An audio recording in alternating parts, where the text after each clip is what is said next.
profesora. Bien, bienvenidas y bienvenidos a esta conferencia que hoy se presenta dentro del marco del Encuentro de Investigación, Innovación y Creación de la PUC 2021.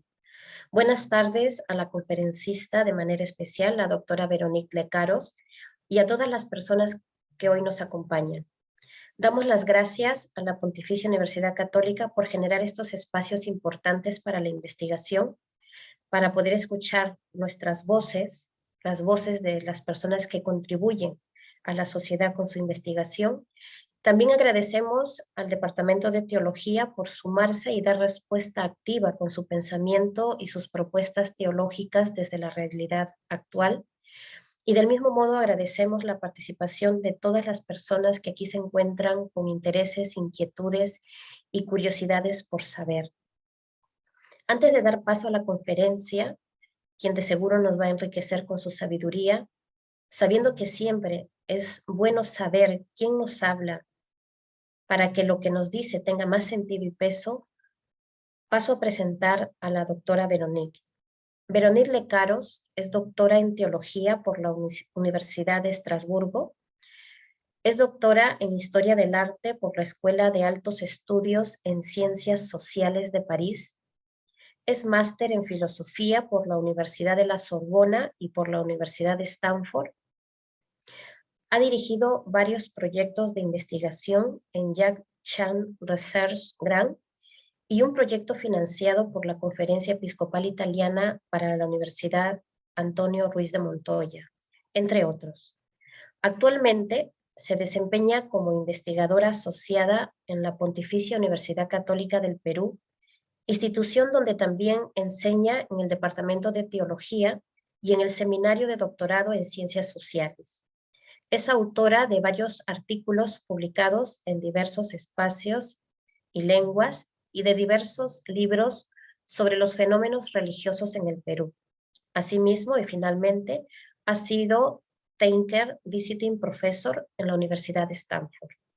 ¿Qué nos presenta hoy la doctora Veronique? Bajo el título Fraternizando con los Descartados, Fratelli Tutti como guía para abordar las relaciones con los reos, Veronique Lecaros habla acerca de cómo muchas cárceles peruanas se parecen más a un basurero donde se descarta a los indeseados que a un lugar de formación para favorecer una exitosa reinserción social.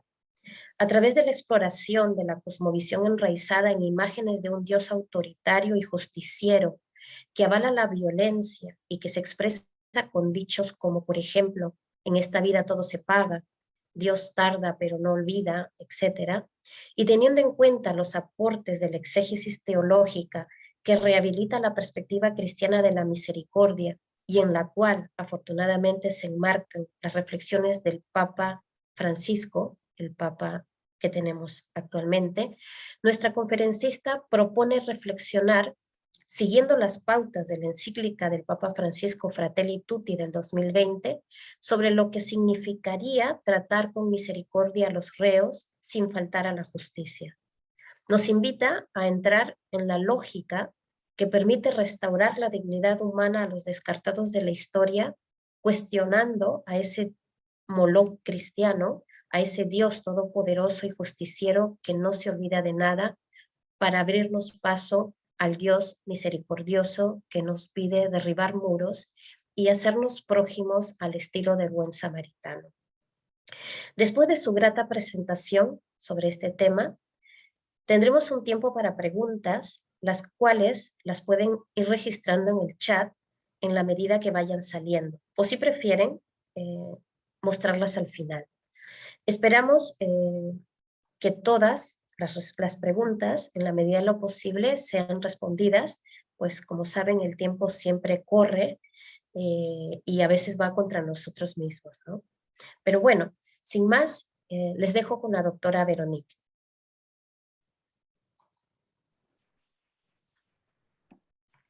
Muy bien, muchas gracias. Mucho gusto de estar con ustedes.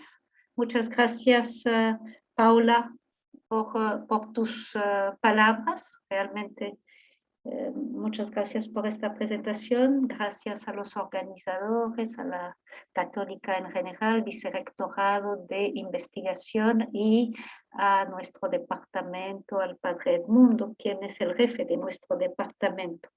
Bueno, hoy día voy a compartir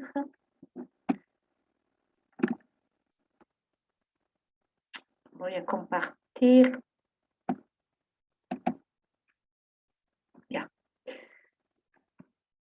Bien, hoy día es un día especial, 4 de octubre, es el día de San Francisco y hace un año, exactamente un año, el Papa Francisco estaba publicando la encíclica Fratelli Tutti. Entonces es un poco un día especial para conmemorar, ¿no?, el aniversario de esta encíclica. Entonces voy a abordar un tema sobre las cárceles, las cárceles del Perú, que son el lugar por excelencia donde se acumulan los descartados. Brevemente presento cuál es mi propósito.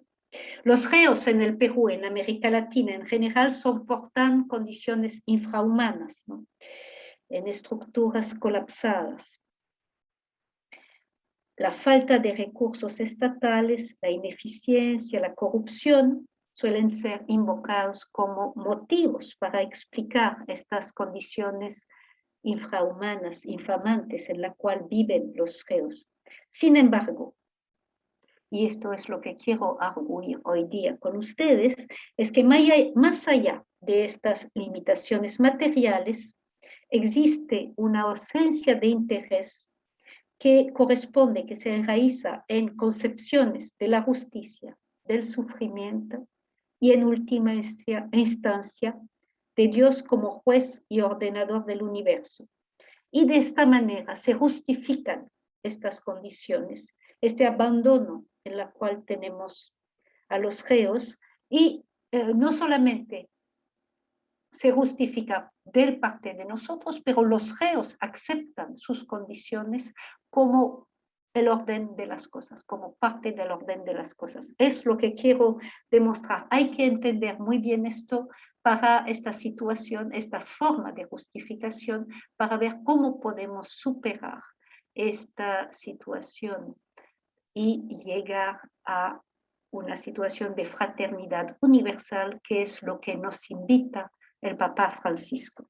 Bien. Entonces, esto es una imagen de San Juan de Lurigancho. Primero voy a presentar la situación en las cárceles, una presentación general. Después vamos a ver cómo se justifica esta situación en las cárceles, y finalmente en una tercera parte vamos a reflexionar a ver si hay una manera de salir de esta situación. ¿Cuál podría ser la orientación para salir de esta situación? El infierno en la tierra. Sí, no sé si han tenido la oportunidad de entrar en la cárcel, pero la primera vez que entré pensé, el infierno no puede ser peor. La cárcel presenta múltiples carencias que implican una casi imposibilidad de cumplir con los objetivos oficiales de resocialización, ¿no? Justamente en estos días estamos viendo lo que está ocurriendo, esta es una imagen de San Juan de Lurigancho, lo que está ocurriendo en Ecuador, y las condiciones en el Perú están igual o hasta peor, por las cifras que he visto de Ecuador, ¿no? Y hay en pinceladas, ¿no? ¿Cuál es la situación? Hacinamiento, consumo extensivo de droga, obligaciones financieras dentro y fuera de la cárcel. Y por otro lado, dinero fácil, redes de amistad y pandilla. En fin, toda la organización delictiva y su cultura se convierten en un sistema que lo abarca todo y que prácticamente no deja lugar para alternativas. Vamos a desgranar estos diferentes aspectos de la vida en la cárcel. Imágenes de revuelta. A ver, la sobrepoblación, el hacinamiento es de esta situación también gran parte del problema, ¿no? Como ustedes pueden ver, estamos hablando de casi 3 veces, ¿no?, la capacidad. Debo decir que esta investigación se ha hecho gracias al Jack Chan Research Grant y también ahí con el Jack Chan, sobre todo he trabajado en la cárcel de Piura, he visto la cárcel de Piura en los últimos 2 años y anteriormente con un fondo viniendo de la Conferencia Episcopal Italiana en 2016 a 2018 había trabajado, investigado en San Juan de Lurigancho. Entonces, lo que les voy a presentar es San Juan de Lurigancho y Piura, y ambas situaciones son realmente de sobrepoblación, como lo pueden ver, ¿no? En esta situación, consumo extensivo de droga a tal punto que los oficiales del INPE suelen decir, si no hubieran drogas, tendríamos constante revueltas. Es una manera, desafortunadamente, de tener a los reos apaciguados.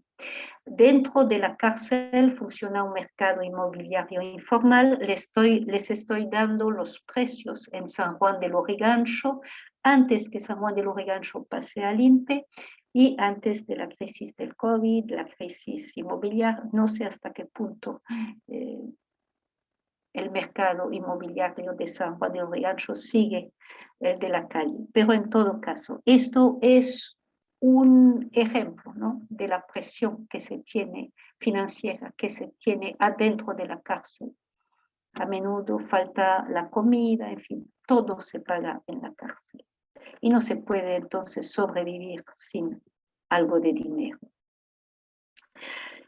Y la carga de todo lo que se paga vinculado, obviamente, a la corrupción, ¿no? Entre las faltas de recursos y la corrupción, esto hace una mezcla que implica gran cantidad de dinero de parte de los reos, ¿no?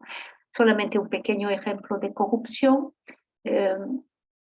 En Piura me estaban comentando que en el taller de cerámica, primero para entrar en el taller hay que pagar. Una vez que uno está, uno pone los objetos a cocinar ahí en el horno y hay algunos agentes que no son correctos, no digo que todos no lo sean, dicen, si no nos das dinero, entonces te cortamos la electricidad y todo tu producción se malogra. Entonces, hay esta constante presión, constante necesidad de dinero.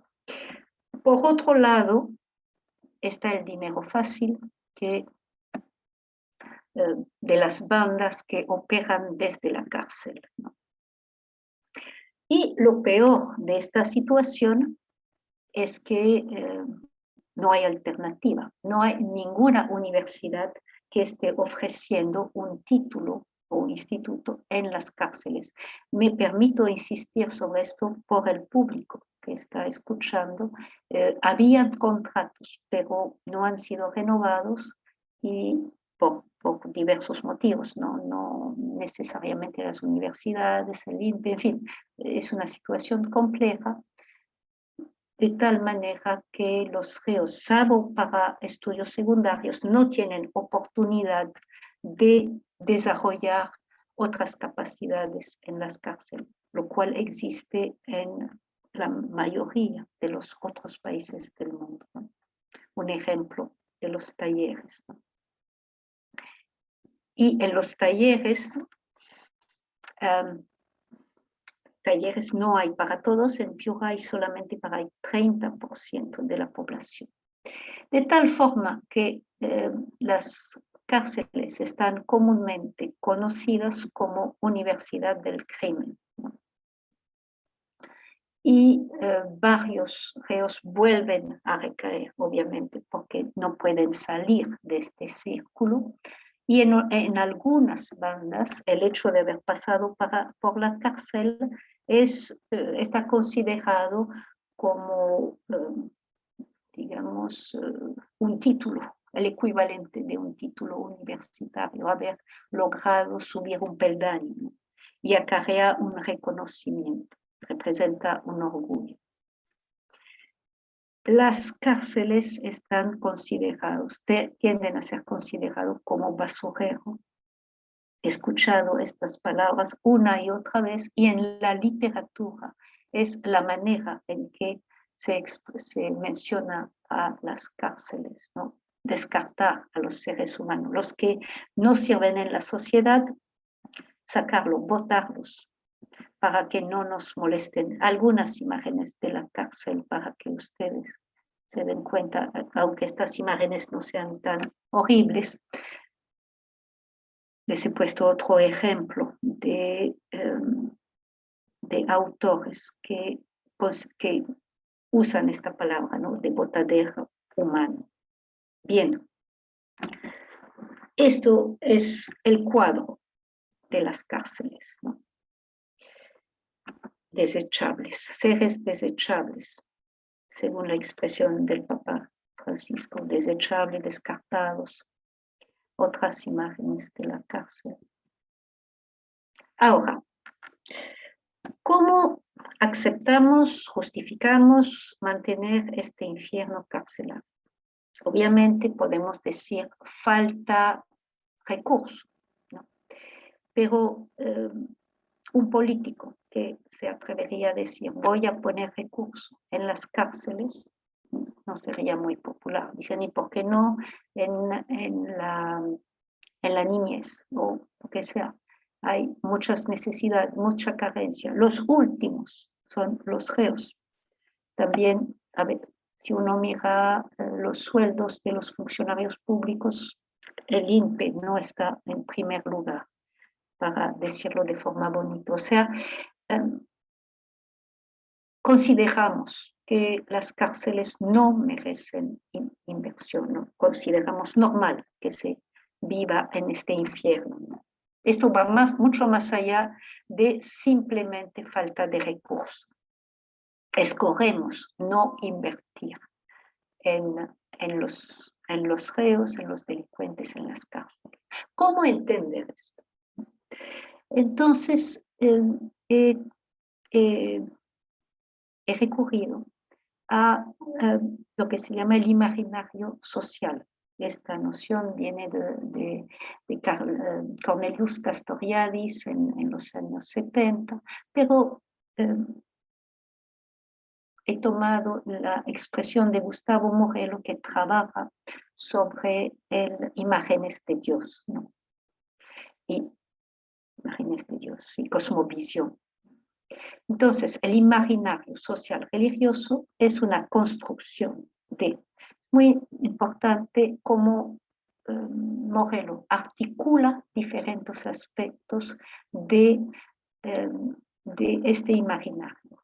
No solamente la creencia, una imagen de la divinidad, una forma de dar sentido, ¿no? Estos son creencias, pero también, como dice Morello, un conjunto de prácticas, es decir, actitudes, maneras de actuar, ritos, etc. Todo lo que está vinculado a los actos. Segundo aspecto. El tercer aspecto es el orden moral, es decir, lo que implica valores, orientación ética, que la forma en que debemos actuar o no debemos actuar, nuestro sentido del deber. Existe una coherencia en el imaginario social religioso, aunque Morello no insiste tanto sobre este tema, pero no es una coherencia intelectual, no nos sentamos a decir, bueno, hay algo que no anda bien, es una coherencia vivencial, lo cual implica que cuando hay disonancia, hay hechos que no cuadran en nuestro imaginario, entonces tratamos de interpretarlo a partir de este imaginario. Por ejemplo, en el caso de la cárcel podemos decir, wow, son gente que vive un infierno, ¿cómo un ser humano puede vivir esta situación? Pero ahí viene la justificación, ¿no? Esta disonancia, ¿cómo podemos permitir seres humanos que viven en estas condiciones, pero ahí no lo justificamos, ¿no? Pero puede haber puntos en el cual ya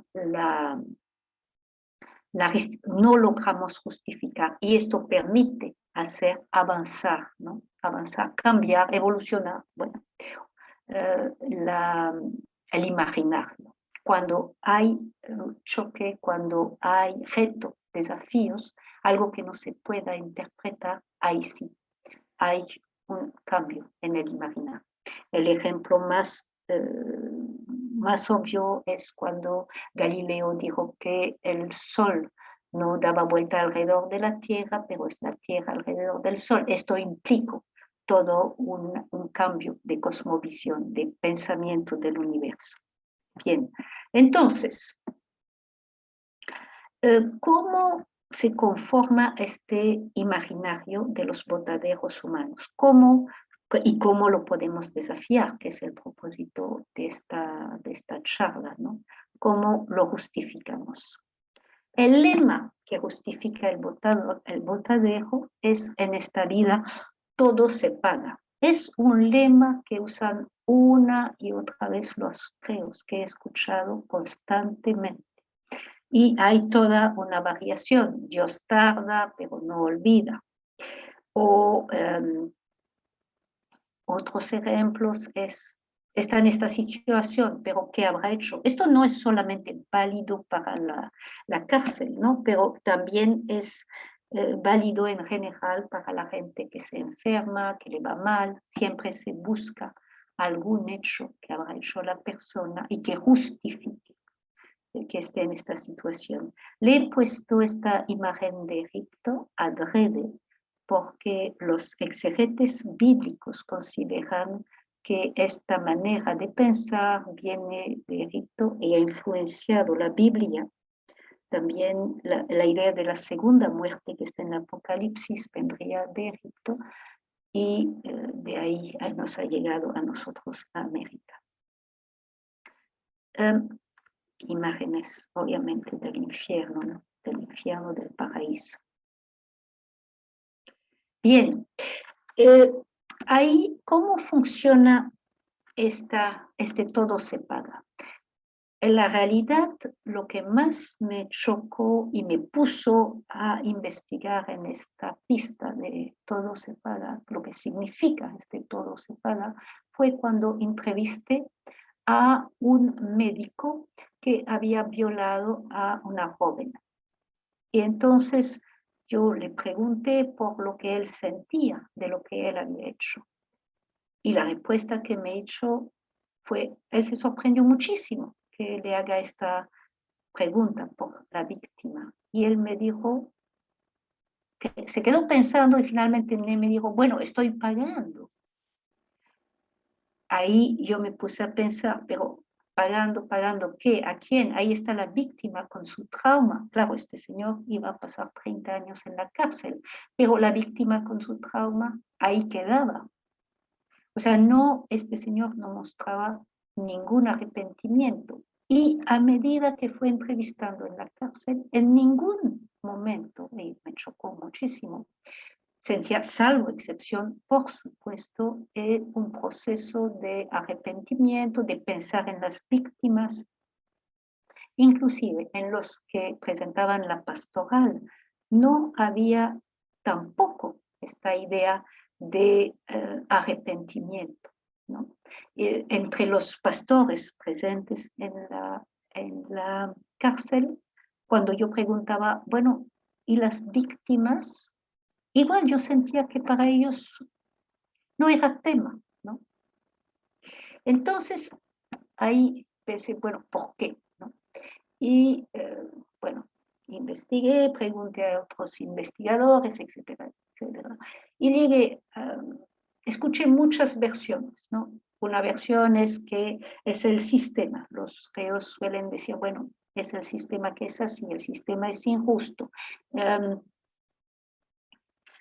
O bien es legítima defensa. Sí, es cierto, hay casos especialmente de arreglos de cuentas cuando sí es legítima defensa. En fin, un sinfín de excusas, ¿no? Escuché inclusive un líder religioso que decía, tienen que aprender a parar, lo cual significa tienen que aprender a perder. Esta idea, entonces, que esto es el orden del mundo, ¿no? Que alguna vez uno gana, otra vez uno pierde, ¿no? Pero ahí, en todo este discurso, muy frío, ¿no? Porque las víctimas no existen, no son víctimas, son personas sobre las cuales se hace un trabajo, ellos hablan de trabajo, ¿no? Y la idea, finalmente, es que la idea de paga tiene que ver con la idea de sufrimiento. Es decir, la persona que está en la cárcel está sufriendo y es su forma de pagar, literalmente, de saldar cuentas con lo que ha hecho, ¿no? Es decir, cometió un delito, pasó X años en la cárcel y después ya está, estoy tranquilo, he saldado mis cuentas, ya es borrón y cuenta nueva, ya estamos a cero, ¿no? Pero este sistema funciona porque implícitamente tenemos ahí la idea de un Dios todopoderoso, de un Dios calculador, de un Dios justiciero, tenemos implícitamente un Dios todopoderoso, sí, la idea del infierno, del paraíso, de la recompensa o del castigo, ¿no? En esta tierra, o en esta vida, perdón, en esta tierra, sí, o en la próxima vida. O sea, y este Dios que no está con nosotros, pero está encima de nosotros y que nos observa, ¿no? Esto es la idea que está ahí muy poderosa, muy presente, ¿no? Y de hecho, en las pastorales, ¿no? En los agentes de pastoral, el infierno está muy presente, ¿no? Y entre los miembros de las iglesias evangélicas, ahí está. Los líderes siempre hablan del infierno y escuché a varios miembros, líderes que daban testimonio de vida después de la muerte, se habían visto caer al infierno y Jesús los había salvado. Y entre los agentes pastorales, estamos hablando de Piura, ahí estamos hablando de Piura. No digo todos los agentes pastorales, obviamente, pero junté a todos los agentes pastorales en Piura, no digo que aquí sea siempre así, por favor,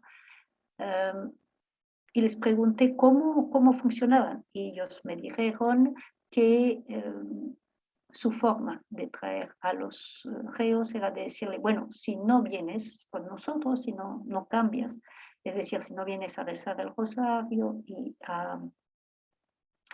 y aprender el catecismo, te vas a achicharrar en el infierno.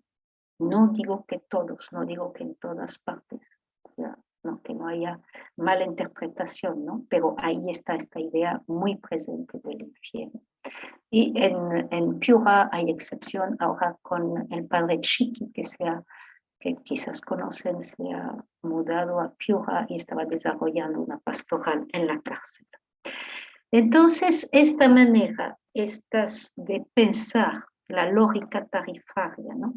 Esto implica una desresponsabilización, una manera de desligarse de lo que uno hace en esta sociedad, ¿no? Es algo que se queda exterior. Pago con mis sufrimientos y ya está, ahí queda, ¿no?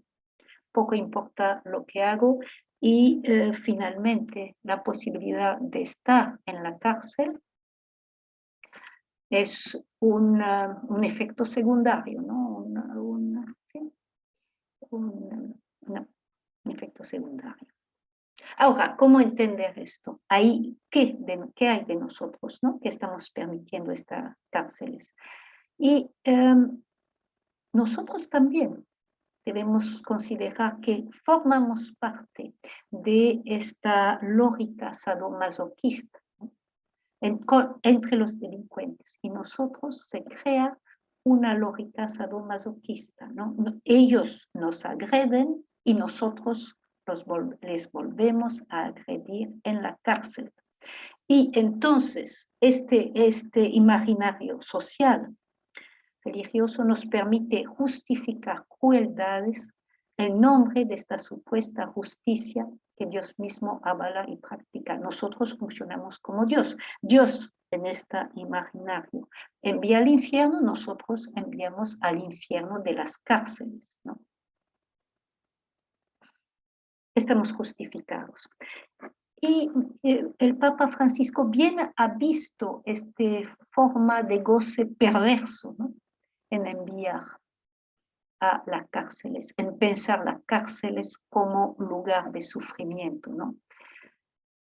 Leo esta referencia de Fratelli Tutti: los miedos y los rencores fácilmente llevan a entender las penas de una manera vindicativa, cuando no cruel, en lugar de entenderlas como parte de un proceso de sanación y de reinserción en la sociedad, ¿no? A partir del infierno, por lógica, no hay posibilidad de regresar al paraíso, o sin ser un paraíso, de regresar a ser un miembro de la sociedad, de la fraternidad universal. Es muy importante. Y también ahí invito a pensar en los sentimientos, ¿no? Varios autores, desde Tertuliano en el siglo II, había notado la crueldad que podemos tener a pensar en el infierno, a considerar que otros pueden ir al infierno, ¿no? Ahí hay una especie de goce sadomasoquista que debemos mirar en nosotros también. Bien, romper la espiral de la violencia, como decía Elder Camara, ¿no? Romperla, ¿cómo? Precisamente como nos presentó Jesús: salir del Dios justiciero para llegar al Dios de misericordia. El cuadro de Rembrandt, esto es el cuadro del hijo pródigo, ¿no? Entonces, la lógica de la pastoral implica miedo, obediencia estricta al Dios autoritario. La idea de lo que proponen las iglesias, especialmente las iglesias evangélicas en general, siempre insisto, ¿no? Es salir de este mundo del infierno, de la cárcel, para llegar en estructuras que funcionan de manera autoritaria, con el pastor, que es el gran jefe, ¿no? Y ahí someter a los miembros a una obediencia estricta, a una disciplina muy estricta, con varias horas de oración. Ahí le estoy poniendo algunas fotos de bautismo, esto en Piura, ahí en la piscina. Otras imágenes, el pastor que habla, todos están ahí concentrados. El pastor de la Triple M, ahí en San Juan de Lurigancho. Ya. Entonces, salir de este infierno, salir de la cadena, sería entonces obedecer, entrar en una iglesia donde se pide estricta obediencia. Y sin embargo, esto no es la alternativa. Puede ser para algunos, cuidado, puede ser para algunos, pero no es una alternativa general. Les quiero presentar los resultados contraintuitivo de un estudio que fue hecho por dos turcos, Göksekus y Ekesi, no sé pronunciar su nombre. Lo que me parece muy interesante de sus estudios es que ellos mismos se sorprendieron de sus resultados, han llegado a la conclusión que en los países donde hay más religiosidad, donde la gente hay más creencia en Dios, donde la gente considera que la religión es lo más importante y donde la gente considera que la religión es esencial para formar en valores, formar una mentalidad ética, es en estos lugares precisamente donde hay más corrupción. O sea que aparentemente la religión no fomenta la ética. O sea, sería la conclusión contraintuitiva a la cual llegaríamos ahí. Y los autores no lo logran explicar, simplemente se quedan diciendo, no entendemos. Pero, a ver, lo que propongo es que ahí el tema no es religión. No se puede pensar en religión en bloque, pero en tipos de religión, en imágenes de Dios, en tipos de Dios. No puede decir Dios en general, no es así. Según las religiones, según corrientes religiosas, hay que ir hasta más preciso. La imagen de Dios es diferente. Y aún que no lo haya hecho, pero yo sugiero que en los países, en estos países que han estudiado estos autores, es precisamente donde Dios es pensado como un Dios justiciero, autoritario, distante, en fin, estas características que hemos visto en el Perú es el caso.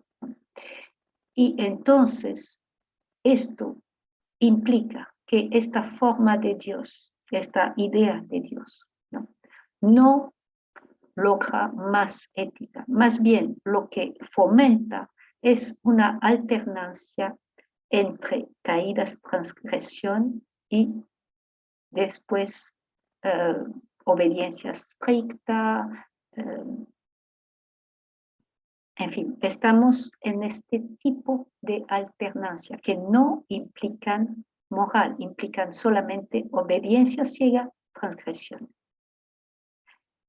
Piensen, y esto sería interesante, pensar en la forma en que se educa a los niños, ¿no? Dios te está vigilando, cuidado. Siempre un ojo exterior, ¿no? Que nos mira. Y de ahí está la alternativa que es la transgresión. Les he puesto algunas imágenes, ¿no? Esto es un tímpano del siglo XII, ¿no? En que vemos Jesús en el centro dominando paraíso e infierno. Esto es una imagen peruana. Ahí vemos paraíso, infierno,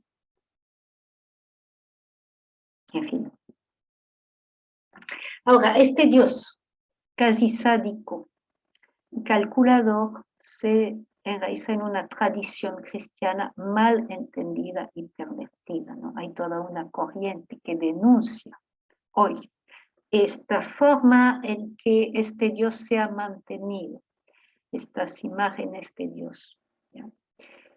Se fue forjando esta imagen poco a poco y llegó a su cúspide en los siglos XVI, XVII, como lo ha mostrado el historiador de las mentalidades de Jean Delumeau, un francés. Es precisamente la época en la cual el cristianismo llegó a América, ¿no?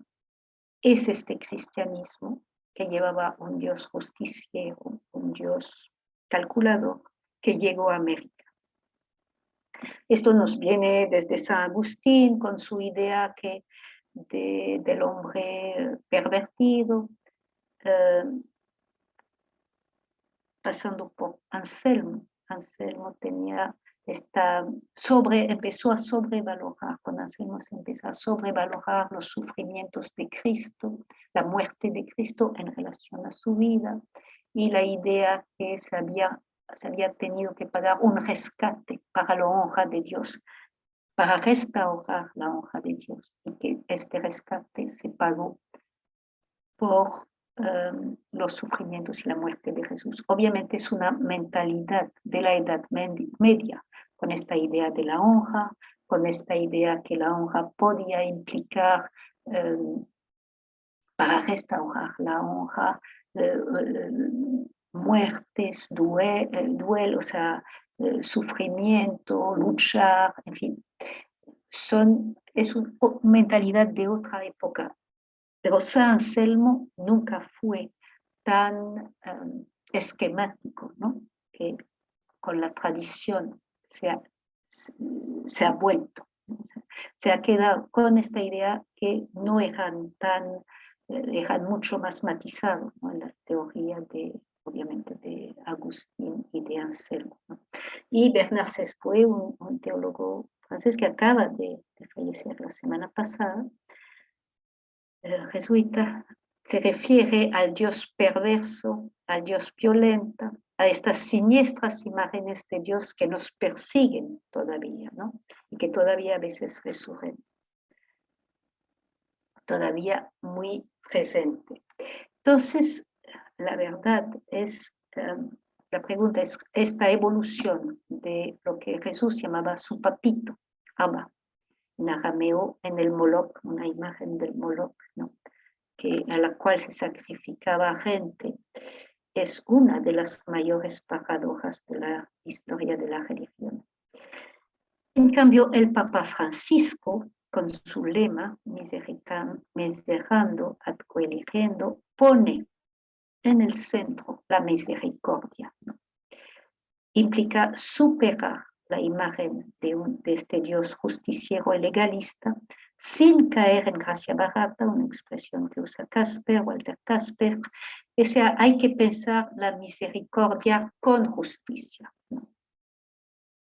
Es lo que texto de Fratelli Tutti, el Papa Francisco reflexionando, lo pueden leer, reflexionando sobre las cárceles y sobre las condiciones ahí de los reos, considera que tiene que haber justicia. No podemos dejar a las personas, los criminales, así nomás. Pero la idea es no dañar, no pisotear la dignidad y el perdón no anula esta necesidad de justicia, sino que la reclama. No es fácil pensar justicia y misericordia, ¿no? Es realmente un desafío. ¿Cómo llevar la fraternidad a la cárcel, ¿no? ¿Cómo podemos pensar salir de esta espiral de la violencia que nos lleva siempre a más violencia y no resuelve? Entonces, ahí he estado proponiendo que cómo reintegrar, ¿no? Es lo que pide el Papa Francisco, incluir a los reos, a los criminales, excriminales, los convictos, de vuelta a la sociedad. Reconocerlos como seres humanos. Axel Honneth, un filósofo alemán inspirándose en Hegel, propone una teoría del reconocimiento que elabora a partir de la sociología y de la psicoanálisis. Y él considera que hay 3 niveles de reconocimiento. Reconocimiento de amor, reconocimiento de identidad, reconocimiento legal y la estima social. Esto corresponde y esto permite pasar por estas 3 fases de reconocimiento que no necesariamente son diacrónicos, ¿no? Pueden vivirse en conjunto, permite al ser humano restaurarse y reintegrarse a la sociedad. Concretamente, el reconocimiento de amor sería permitir a los reos vivir en condiciones dignas, a mejorar las condiciones materiales en la cárcel. Pero creo que hay más que las condiciones materiales y me gusta mucho en Fratelli Tutti la forma en que Francisco habla del cultivo de la amabilidad. Le consagra varios capítulos a este tema. En otras partes había hablado de la revolución de la ternura. Es decir, dar otro trato a los reos. No es solamente darle algún lugar para dormir, pero tratarlos correctamente, ¿no? Desarrollar esta forma de hablarles como gente, ¿no? Como se dice. Una imagen, otro tipo de imagen de fraternidad posible en la cárcel. Y el reconocimiento legal y de estima social, estoy llegando al final, muy importante para los reos, porque va junto, ¿no? Es poder salir del estigma que tienen, ¿no? Para esto, el trabajo juega un papel esencial. El Papa Francisco en Fratelli Tutti menciona la necesidad del trabajo, ¿no? Que permite no solamente una existencia digna, ¿no? Poder ganar su dinero, pero también valorizar las potencialidades que uno tiene y para poder aportar a los demás. Esto corresponde a los dos tipos de reconocimiento legal y de autoestima que menciona Onet. Y mire, no es una utopía pensar que se podría cambiar. Bastaría, ahí en este caso, buscar que haya talleres para todos y que universidades, institutos puedan ofrecer posibilidad de empezar otro tipo de vida, ¿no? Una nueva vida al salir de la cárcel. Ahora bien, y por otro lado, y esto me parece un impensado en ONET, no se trata solamente de reconocer a los reos como seres humanos, pero también hemos visto que hay esta relación sadomasoquista, ¿no? Entre los reos y nosotros. Se trata que los reos, los convictos, nos reconozcan como seres humanos. Es decir, que si hacemos el movimiento va de ambos lados. Los reconocemos como hermanos, pero ellos nos tienen que reconocer como hermanos, ¿no? Y entonces se tiene que romper esta forma de no valorar a sus víctimas, ¿no? Y de hecho de ir a reconocer que ellos han hecho sufrir, que hay víctimas ahí, reconocer a las personas que ellos han agredido. Y esto implica, ¿no? Implica una educación implica una educación de los afectos. Ahí quiero referirme en lo que es central en Fratelli Tutti, en la parábola del buen samaritano. Curiosamente, realmente curiosamente, hoy día es la lectura del día previsto en la misa, ¿no? En fin, lo que es importante del buen samaritano es que hay dos personas que ven a un herido. Uno es un sacerdote, otro es un levita que también ejercía funciones rituales. Ellos no pagan, pero tienen sus razones para no pagar, ¿no? Por tema de reglas de pureza, ¿no? Y están muy bien justificados. De la misma manera que nosotros podríamos pensar, estamos justificados en querer eliminar votar a esta gente. Y, pero en cambio, ¿quién para ahí con el samaritano? Perdón, con la persona herida, un judío, un samaritano. Y hay que pensar que los samaritanos en la época se odiaban con los judíos, ¿no? Entonces ahí no había fraternidad. Y el samaritano sí estaba justificado por su comunidad, por sus reglas, por el odio que se tenían, por la agresión que había recibido su pueblo de los judíos, estaba justificado en dejar al herido. Pero en cambio es él que reacciona por los sentimientos.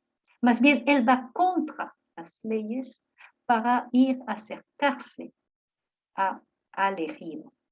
Rompe la lógica moral de su pueblo, las reglas morales, éticas de la comunidad, para abrir su corazón y ver en el otro un hermano. Es decir, de enemigo lo transforma en hermano.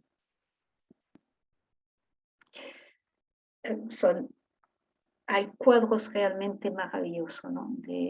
Pintados sobre esta parábola que ha inspirado muchos artistas. Y es precisamente el camino que se debería seguir con los delincuentes, llegar a considerarnos todos como semejantes, que ellos nos ven como sus semejantes y nosotros lo veamos como sus semejantes, ¿no? Y claro, no cabe duda que las circunstancias actuales en América Latina, en el Perú, no se prestan realmente a esta forma de educación de afectos, ¿no? Sociedad muy desiguales, en fin, sesgo racista, pero es por este camino que debemos caminar hacia una educación de los afectos. No tengo tiempo de entrar en esto, pero esta presentación corresponde a un artículo que acaba de publicarse en la revista de, pues, comillas, estudios, bueno, no me viene la palabra, pero ahí entro en la diferencia entre Kant y Rorty, ¿no? Kant habla de una ética sin sentimientos, sin afectos, y Rorty sí considera que es esencial esta educación en afectos. Entonces, la encíclica, hay que ver que la encíclica da pautas para orientar.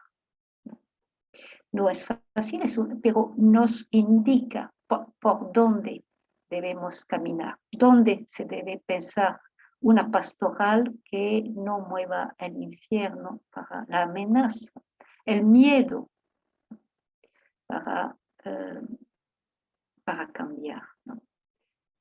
Lograr formar personas que se sientan prójimo, una educación a la amabilidad, una educación de los afectos. Nos parece esto esencial.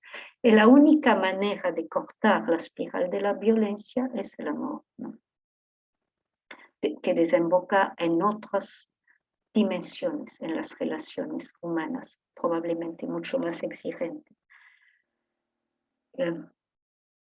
No se dice que así lo vamos a lograr, pero sí es la dirección en la cual debemos caminar, ¿no? Esto es nuestro norte. Muchas gracias por la atención y siempre queda, obviamente, otra alternativa para salir de esta situación. Muchas gracias, Veronique. Muchas gracias por tu presentación, por todo lo que conoces y compartes por medio de este espacio. Reitero las gracias a todos los que están aquí presentes acompañándonos y que han escuchado de seguro atentamente. Entramos a un espacio de preguntas, respuestas si la tienen. En el chat no tengo nada. Si alguien quiere alzar la mano, encender el micro y participar con preguntas.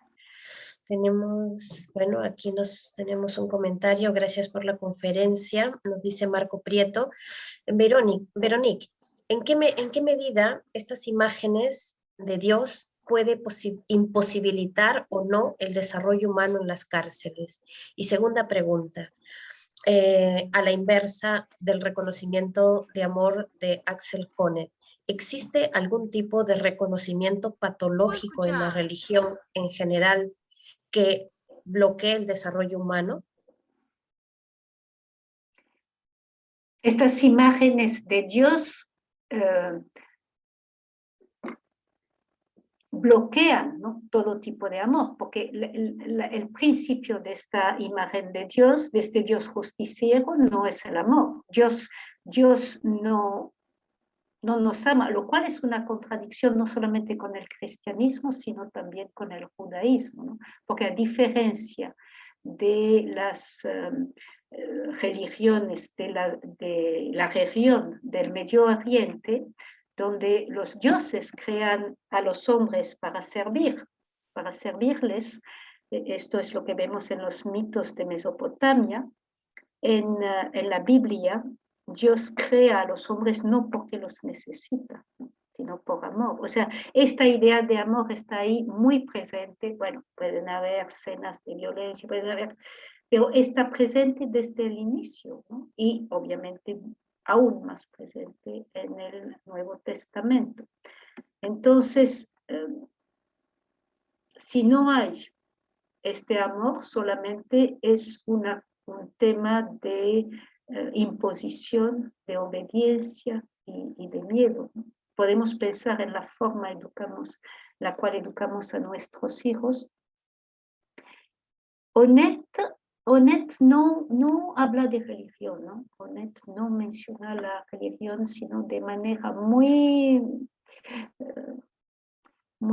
digamos, para decir que Winnicott consideraba que la religión podía representar un reconocimiento de amor, pero él no piensa en términos religiosos. Pero me parece que sí podemos usar esta reflexión de Honneth para entender el reconocimiento, ¿no? Solemos decir, hay que reconocerlo, se siente reconocido, pero Honneth da sentido, ¿no? El reconocimiento es algo que no es tan sencillo, ¿no? Hay diferentes tipos de reconocimiento. Bien, muchas gracias, Veronique. No sé si alguien más se anima con alguna pregunta, comentario, o quizás algo que aportar a esta investigación que está detrás de la presentación de Veronique. Si nadie habla, entonces digo que estamos siguiendo en los proyectos de investigación. Ah, bien, alguien desea. Veronique, tenemos a Alejandro. A ver, Alejandro. Adelante. Doctora, muchas gracias por su presentación. Ha estado muy motivadora, muy interesante. A mí me gustaría saber, en su experiencia, si estas condiciones que se viven en las cárceles varían entre las cárceles de hombres y mujeres, si hay más oportunidades de generar este cultivo de la amabilidad, ¿no? Entre las mujeres, mucho más que entre los hombres, o en el tipo de infracción o el motivo por el cual están en las cárceles los reos, ¿no? Por ejemplo, yo he visto, obviamente desde externamente, me gustaría conocer mucho más de adentro cómo es la situación, pero a veces se organizan los mismos reos para brindar este cultivo de la amabilidad entre sus pares. Y eso también depende, pues, del nivel, no sé, educativo, el nivel de donde vienen. Yo me gustaría que haga un comentario al respecto, doctora. Bien.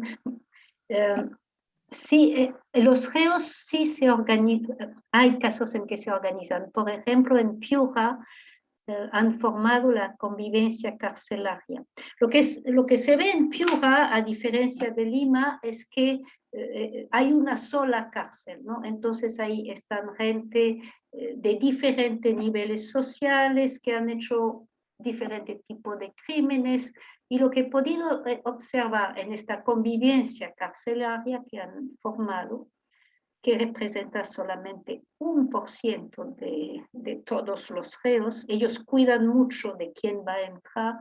Son gente que tienen mucho más educación. Hay gente que ha ido a la universidad, hay abogados, en fin.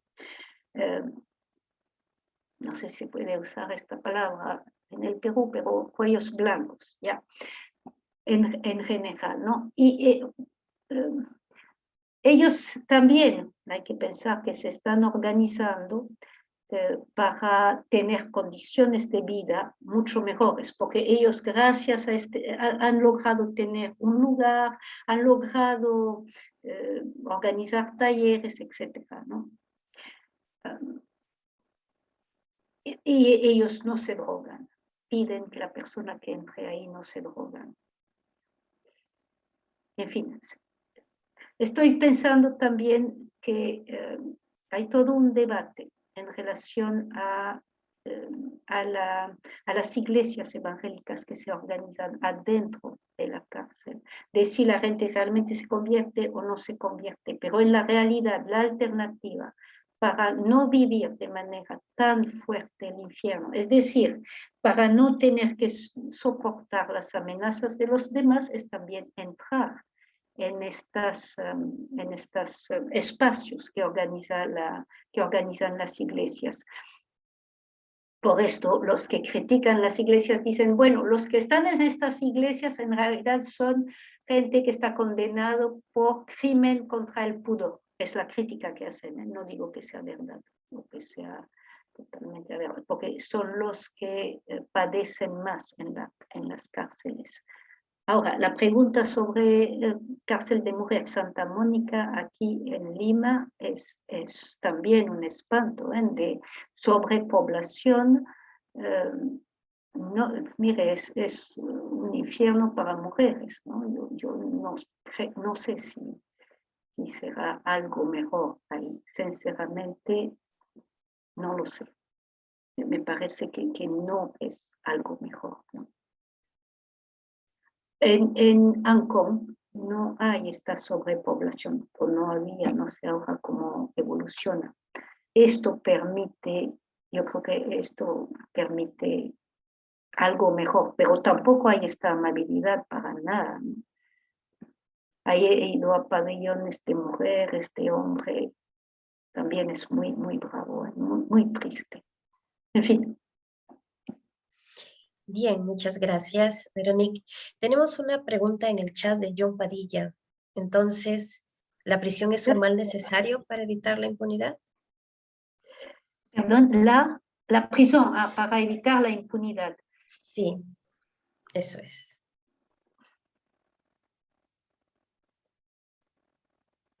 Bueno,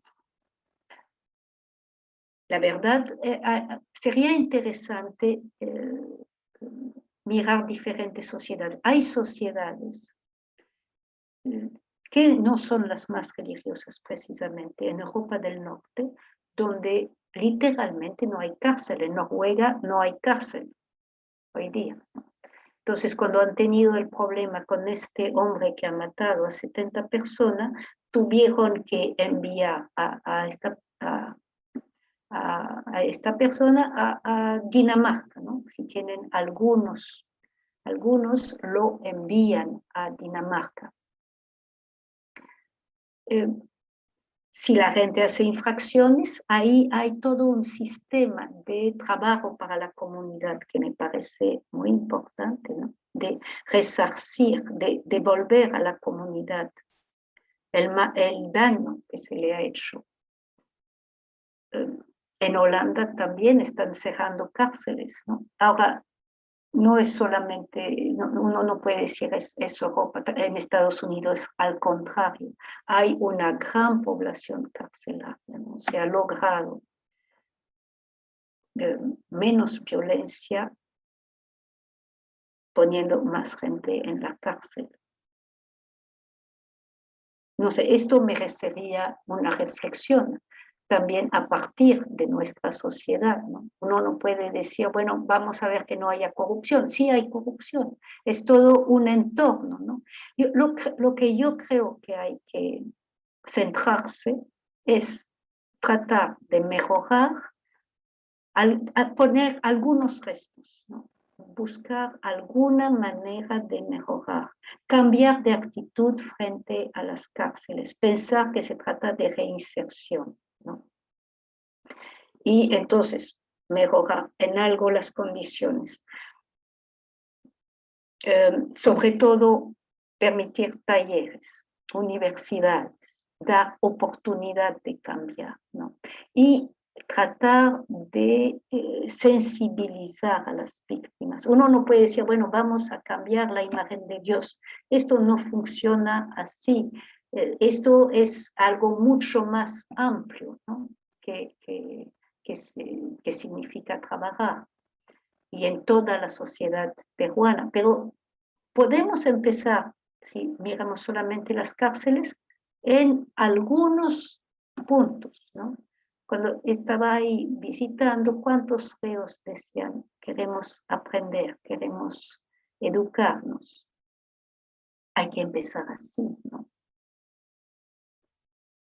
A mí me parece que esto no es una utopía, empezar con medidas que puedan ayudar y tratar de fomentar la conciencia que tratando a los delincuentes de esta manera, uno no va a salir, no va a salir de la violencia, no va a salir de la violencia. Bien, muchas gracias, Verónica. María Ganusa nos está escribiendo en el chat. Quisiera decir algo. No sé si el micrófono quizás quiera que le activen. No, o no puede activar. Bien. Ya, gracias. Adelante. Sí. Yo participo en la pastoral en el penal de Castro Castro. Y bueno, también he estado en Lurigancho, ¿no? Es lo que más conozco, aunque conozco otros penales. Y bueno, sintonizo así en general con lo que nos ha ido compartiendo Verónica, pero sí también quiero decir que hay muchos esfuerzos por parte, yo trabajo más en capellanía, en talleres de sanación emocional, bueno, pues ahora estamos inclusive trabajando a distancia, ¿no? El tema de la resiliencia, las imágenes de Dios, por eso he sintonizado también mucho con lo que iba diciendo, ¿no? Tenemos pequeñas comunidades en los pabellones, claro. El penal de Castro Castro es muy grande, pero hay pequeñas comunidades. Yo pertenezco a la Iglesia Católica y también hay muchos grupos diferentes que tenemos también, bueno, cercanía, pero también nuestras diferencias, ¿no? Pero intentamos hacer algo también que pueda ser más ecuménico, un poco más compartido. Es bastante difícil con algunas, ¿no? Pero las comunidades, por ejemplo, que son como comunidades cristianas, comunidades de base, que son 15, 12, son pequeñitos para la cantidad que hay, ¿no? La verdad que se trabaja mucho pues a ese Jesús que humaniza, que cambia también mi mirada, que me pone en otra nota, ¿no? Y nosotros estamos teniendo una experiencia muy bonita. Ahora que no podemos ir, mandamos materiales y reflexiones gracias a que nos permiten entrar. Son los mismos coordinadores de nuestras comunidades los que están trabajando, ¿no? En ese sentido me parece que también hay un avance, ¿no? en lo que estamos intentando, que es poco, sí, pero bueno, en Castro, por ejemplo, sí ha habido universidad hasta en el 17, creo que la gente de Derecho, ya los últimos que se graduaron, ¿no? Y había gente que estudiaba inglés, francés, ¿no? Italiano. De verdad que también nosotras tenemos otro tipo de talleres y hay bastante movimiento, pero claro, no es todo porque no abarcamos, ¿no? Es verdad que poca gente va, sería muy bueno, como decía Verónica, que que hubiera una apuesta mucho más fuerte por una realidad que, pues eso, que cambia mucho cuando vas, ¿no? Yo sé que hay algunos agentes pastorales, inclusive de la Iglesia Católica, que dicen, yo voy a llevarles a Dios y punto. Y claro, otros decimos, nosotros allí nos encontramos con el Dios de la vida, o sea, ¿no? En esas realidades. Entonces varía mucho, ¿no? Varía mucho lo que, en la nota en la que vayamos. Para eso tenemos reuniones, pero somos muchos y no a todos se llega, ¿no? Cuando tenemos reuniones de agentes pastorales a nivel del país, ¿no? Pero sí, no, agradecer todo lo que nos has compartido. También yo me he enriquecido, ¿no?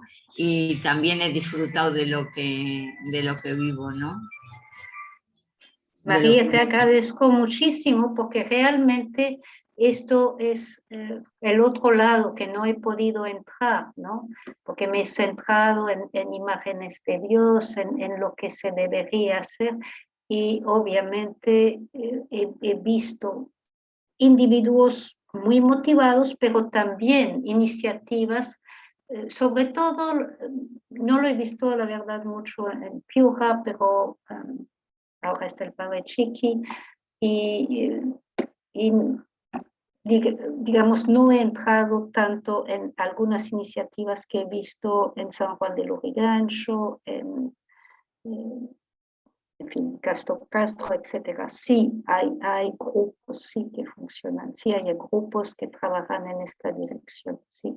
Sí hay buenas iniciativas, pero las universidades, por eso estoy diciendo que hasta el 2017 sí, ahí se acabó. Ahí está el problema, sí habían antes, ¿no? Y esto es algo que se debería buscar. Pero, a ver, muchas gracias María, porque sí hay un trabajo que se hace y hay gente maravillosa que entra en la cárcel, pero también, como lo notas, hay que ir a más y sobre todo que se cambie la perspectiva, ¿no? Que no es, digamos, que no se justifique este sufrimiento, todo se paga, ¿no? Es lo que se escucha ahí en la cárcel, estamos pagando, ¿no? Salir de esta lógica sadomasoquista. Que sí es digamos, el panorama general. Aparte de esto, hay iniciativas, pero es un movimiento que hay que acompañar, hay que ir en esta dirección. Y es la única manera de lograr mitigar la violencia, ¿no? Superar la violencia no es con más violencia, más imposición que se logra. Es, como lo dice el Papa Francisco, con acoger, desarrollar afectos, es sobre otra base, pero ahí está el principio, ¿no? Que debe ser claro.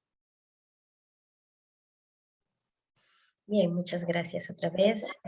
No tenemos más preguntas, nadie por allí toma la iniciativa. Estamos llegando Erika. a Erika, a ver. Erika Quispe. Sí, yo creo que con Erika podemos terminar. Erika, adelante. Sí, gracias Paula y gracias Verónica.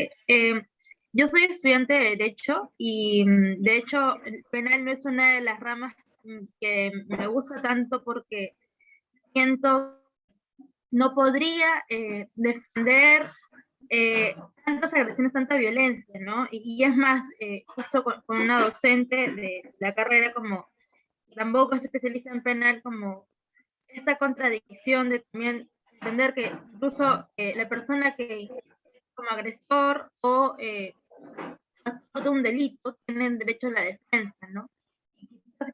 Por ahí también es un poco difícil entender este proceso que también es lo que tú hablabas, ¿no?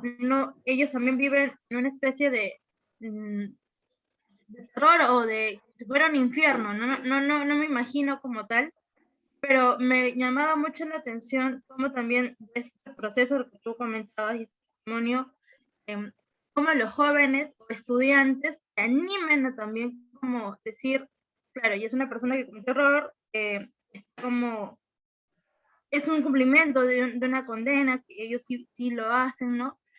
Y también entendiendo que hay personas inocentes que están en la cárcel, pero como también un estudiante, como le puedes, desde una posición que ha sufrido quizás un asalto o agresiones, entender que esta persona también necesita como su proceso de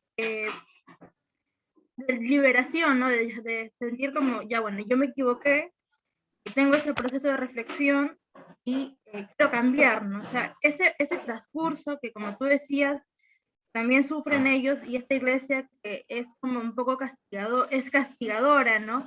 O que dicen que te van a salvar, como el joven universitario ahí, o un estudiante, puede también ayudar, ¿no? Desde la carrera, porque para mí me suena, estoy como un poco en dilema, en esa contradicción de entender que también es mi prójimo, ¿no? Entonces, es más bien como una experiencia, o sea, un sentimiento que me encuentro encontrada, pero también escuchar cómo desde mi condición de estudiante y futuro profesional puedo también apoyar en ese servicio, ¿no? Y gracias otra vez. Gracias, muy buenas intenciones, que florezcan estas intenciones. Muchas gracias a todas las preguntas. Marco, Alejandro, John, María, muchísimas gracias. Sí, muchísimas gracias también a ti, Veronique. Gracias a todos quienes nos han acompañado ahora. Te damos el pase, Clemente.